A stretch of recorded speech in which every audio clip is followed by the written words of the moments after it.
What's up guys? Welcome back to the channel. Today we get to irritate the crap out of Dad by torching a sign.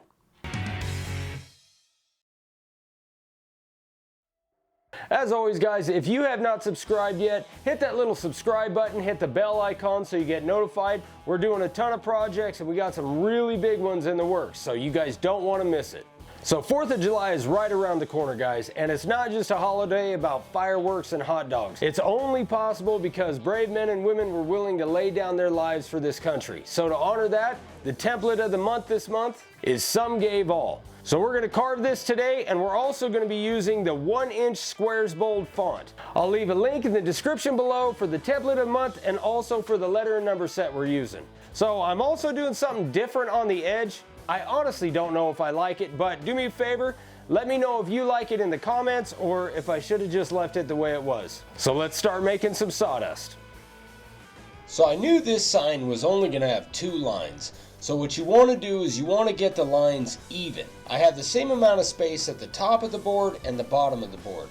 And then I make my marks for the bottom of each line.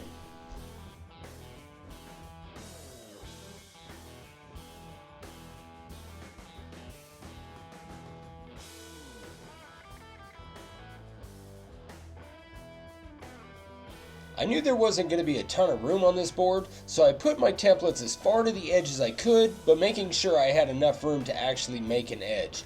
And then I put 3 marks. I always do 3, usually 1/4 of an inch apart. That way it gives me something to work on if I have to move my lines to the left or the right. Then all you got to do is line your letters up, making sure that you have good space in between them and also good space in between the words.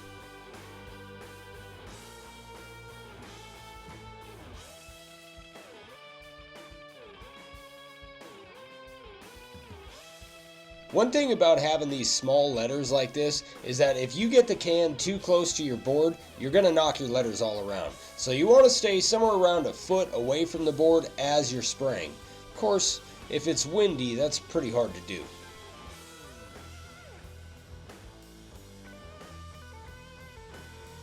I started off with the carving liner at 1/8 of an inch deep. Now, this template looks awesome. I'm really happy with how it turned out. But it is a little bit of a challenge to do. There's a lot of small lines and there's a lot of detail in this. One thing to remember about artwork is that it's different than letters, right? Because your letters, if you have 3 A's, they all have to look the same. With artwork, you have a little bit more wiggle room. So you can see there's a couple lines in here that I actually didn't carve and that maybe I carved next to instead of carving the line itself. You have some room to play with in case it's so detailed you just can't carve it.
Now these lines again are real small, but notice that the carving liner doesn't take up the whole line.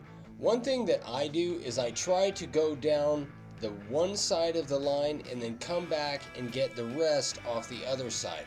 I try not to split it down the middle because for me personally, it's a little bit harder to keep a straight line.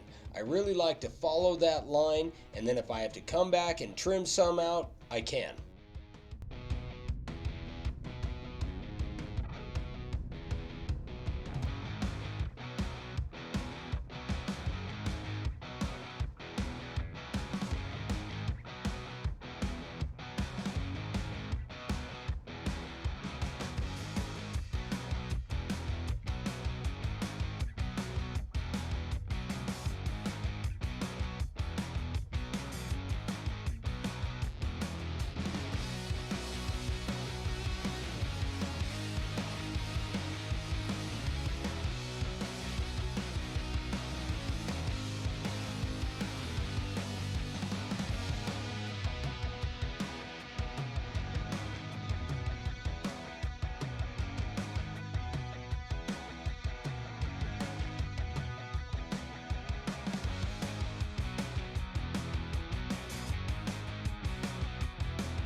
Then I switched to the profile bit at 3/16 of an inch deep.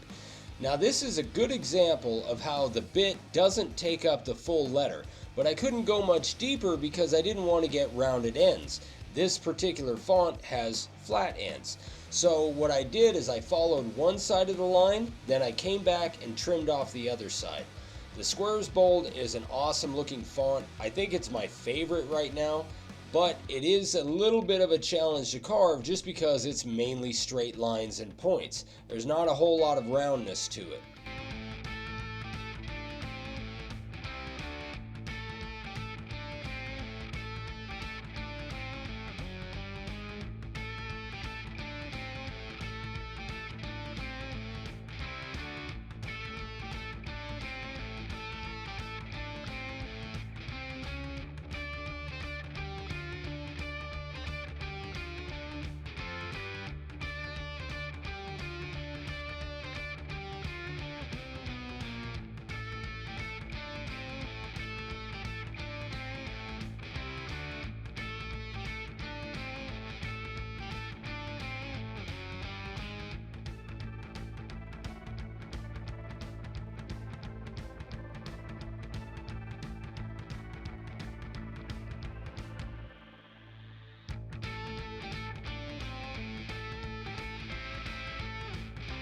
Then I took the profile bit and I went inside the template and I very carefully removed all the remainder of the wood. Now this is another one of those templates you can carve inset or outset. Technically I carved this outset to where once it was sprayed and laid out, I carved away the wood instead of the black, and I think this is the best way to do it.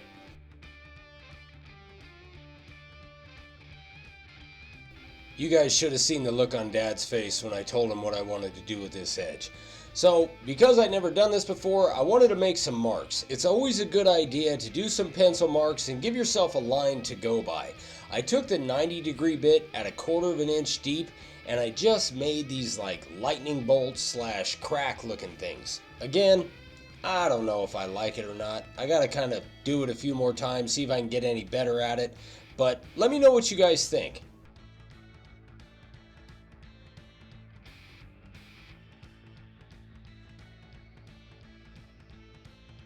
Then I used the random orbital with an 80 grit disc just to kind of smooth out the edges, give it a bit of a rounded look, take off all the sharp stuff. I think that added some to it, but again, it's missing something. I'm not sure what, but I feel like it's missing something.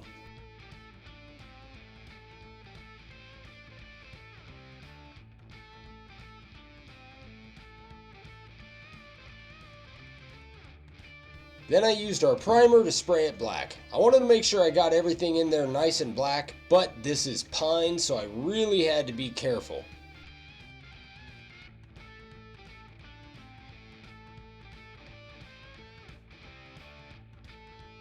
Then I used an 80 grit disc with our disc sander.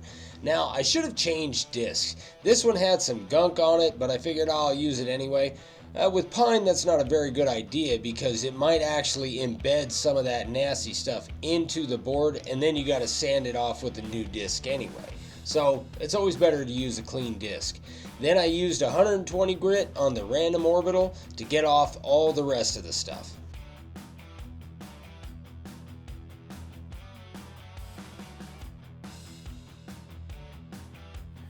God, Dad hates torching.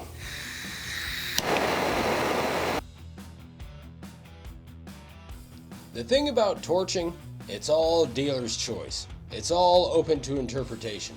Some guys like it just torched black, some guys like just a nice little toast on it. It's kind of like roasting marshmallows. Everyone has their own take. For me, I'm kind of in the middle.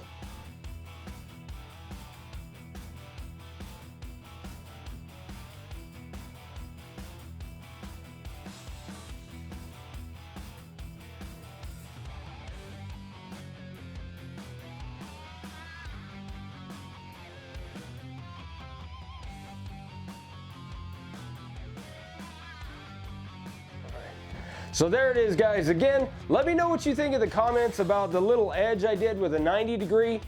I don't know. I know Dad hates it, but not as much as he hates torching, which makes me like it all that much more. So thank you guys so much for watching. As always, if you have any questions, email me, Ryan at Make It Wood Sign, or Dad, Eric at Make It Wood Sign. We'll see you guys on the next one.